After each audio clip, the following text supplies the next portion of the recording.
Dumating na ang araw na pinakahihintay ng aking Tres Marias. Kasi sa araw na ito, kami ay pupunta ng 100 Islands.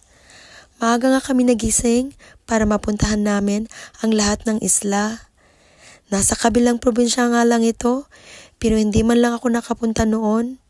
Kaya kung gaano ka-excited ang Tres Marias, ganun din ang mama nila. Nabigla nga kami kasi ang ganda pala dito. Hindi ako makapaniwala na may ganito palang pasyalan dito sa Pilipinas.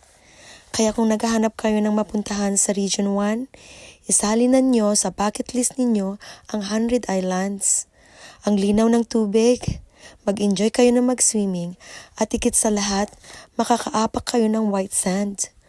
Akala ko nga sa Boracay lang meron nun. Ang saya din maglakad-lakad habang pinupuntahan ang iba't ibang isla. Hindi nga namin lahat napuntahan. Kailangan pala dito 2 araw. Kaya lang may plan na kasi kami bukas. Ganun pa man, sulit pa rin kasi nakapag-banana boat ride na kami. Buti na lang talaga sinubukan ko. Nung una kasi takot ako sumakay. Kaya minsan maganda rin na labanan natin ang takot natin. Nakabili nga din kami ng sariwang isda dito at siya ding inihaw namin para sa aming lunch.